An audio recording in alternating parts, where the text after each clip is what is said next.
Hello दोस्तों, कैसे आप सभी। मेरे ब्लॉग में आप सभी का स्वागत है। आज ESI के बहुत बड़े एक लापरवाही के बारे में बताने जा रहा हूँ दोस्तों कि मैं कुछ दिनों से ESI दौड़ रहा था। मेरे हाथ में ये दर्द था, आपको बताया था। तो बता दोस्तों, आज मेरा ESI कटते 2018 से ESI कट रही है।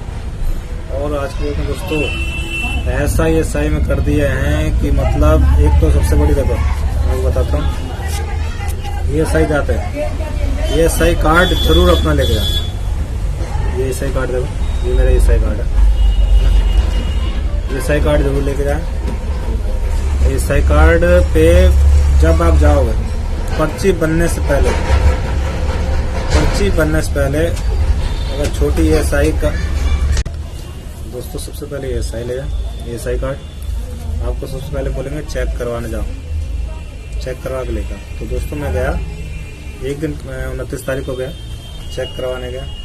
बाद उन्होंने डेट डाल दी और यहाँ लगा दिया कि यहाँ भी मार्क चाहिए, यहाँ भी गोल गोल लगा दिया, यहाँ पे भी। और यहाँ का फोटो चेंज कर लो और दूसरा ये ESI कार्ड बना के लेकर, ये पुराना हो गया तुम्हारा। उसके अगले दिन मैं गया दोबारा, पर्ची मेरी बन गई, दवाई मिली। उसके बाद मैं दोबारा गया, फिर उसके अगले दिन भी टोकन ले लो। टोकन लेने के बाद दोबारा गया, फिर कह रहे कि जाके भैया डेट डलवाता हूँ। आपने ये सही नहीं करवाया है जब तक काम, तो आप दोबारा जाओ डेट डलवाने। डेट डलवा के आओ, तब आपका पर्ची बनेगी या डेट डलेगी इस पे जो ये है।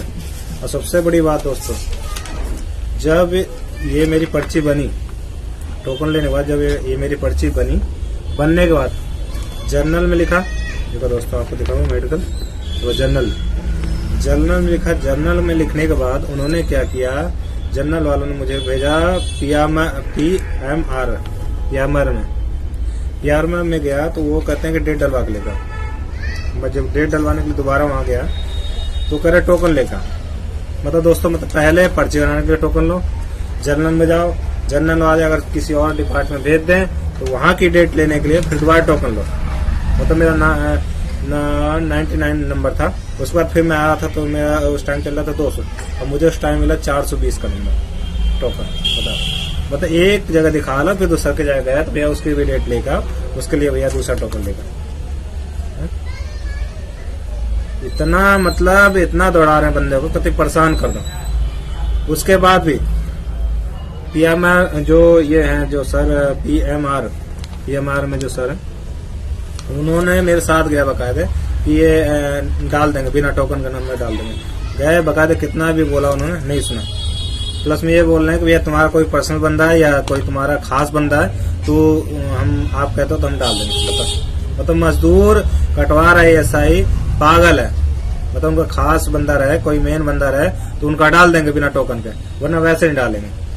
और उस बंदे का नाम था महेश कुमार। तो काउंटर नंबर 1 पे बैठा था महेश कुमार। बिल्कुल माना, डाला ही नहीं। कोई खास बंदा हो तो भैया डाल देगा।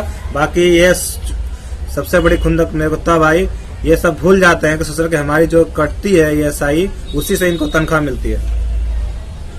तनख्वाह जो मिलती है वो हमारी ESI से कटती है। जितने मजदूर काम करते हैं सभी उनके कटने के बाद ही उनको ESI कटती है। उसके बाद उनको तनख्वाह मिलती है।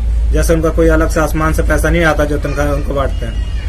इतना मजदूर को इतना दौड़ा रहे हैं एक चीज के लिए। और सबसे बड़ी दोस्तों, ये जो थे, मेरे को कोई फर्क नहीं पड़ा। फिजिकल थेरेपी लिख दिए उन्होंने, फिर मैं टोकन लिया। टोकन लेने के बाद फिर मैंने नंबर डलवाया, तब जाकर उन्होंने मेरा फिजिकल थेरेपी डॉक्टर ने चेक किया। उसके बाद लिखा तो उन्होंने फिजिकल थेरेपी किया, मशीन लगाई, फिर मम्मी में कुछ लगाया।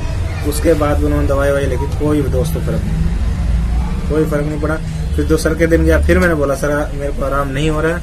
तो उन्होंने फिर दोबारा अगड़म बगड़म भाई क्या लिखते हैं समझ नहीं आता, ये तो डॉक्टर लोग जानते हैं, लिख दिया।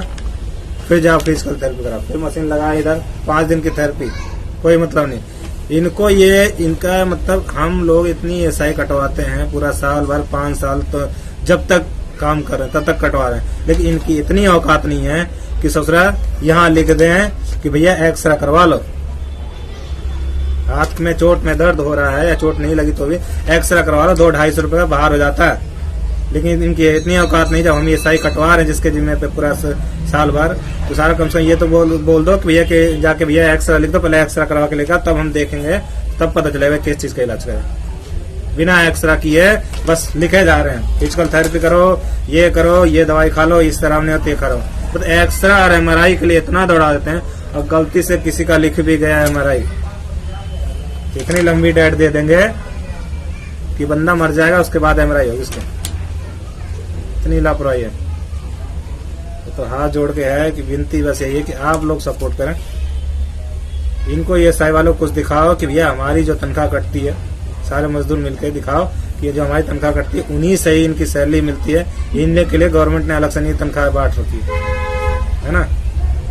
ना एमआरआई लिखते हैं, ना एक्सरा लिखते हैं, ना ब्लड टेस्ट लिख दो भैया 36 में इतनी लंबी लाइन ससुरी की, तो पर्ची लेके बंदा, फिर मैंने देखो इसको मैंने कैंसिल किया, फिर दौड़े भैया आके जाओ कंपनी, फिर कंपनी में भैया दूसरा ईएसआई कार्ड में बनवा के लाया, दूसरा बनाया। बताओ मतलब इनकी ये है कि इतना सिक्योरिटी इनकी है, सॉरी तनख्वाह किस बात के ले लो। दवाई में 4 सबसे बड़ी दवाई की भैया, दवाई में इतने नौजवान लड़के भर्ती हैं, और दवाई देने में एक बंदे को कम से कम आधा घंटा लग जाता है उनको, पता नहीं क्या पढ़ाई करके बैठे पड़े, समझ नहीं आ रहा। आदमी को सुबह गया 4 दिन, इतना नहीं सोचते कि सर आदमी की दिहाड़ी नुकसान हो रही है, आदमी जब कमाएगा नहीं तो परिवार कैसे पालेगा। इनकी दवाई एक चीज का हो तो ये नहीं कि 2-4 मशीन जब बोल रखी है डॉक्टर ने कि ये करो, तो 2-4 दिन में अपना सही कर दो ना बंदे को, मरीज को, जब ऐसी प्रॉब्लम है। कोई फास्ट नहीं, मतलब डेली ये आज एक होगी ट्रीटमेंट, कल दूसरी एक होगी ट्रीटमेंट, मतलब बंदे को दौड़ता रहे इससे ही पूरा महीना भर दौड़ेगा, तनख्वाह कहाँ से कमाएगा, घर परिवार कैसे पालेगा।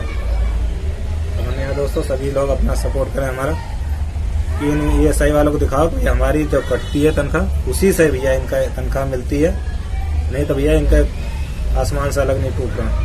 इतना दौड़ा देते हैं, इतना दौड़ा देते हैं। बता मरीज प्राइवेट में, मैं भी अब प्राइवेट में गया हूँ दोस्तों, ये सब इतना देखने के बाद ना प्राइवेट में गया हूँ, प्राइवेट में एक्सरे करवाया हूँ, उसके बाद प्राइवेट में डॉक्टर को दिखाया हूँ, तो उसने 2 सुई लगाई, तो मेरे को 1 सुई से फर्क मिला।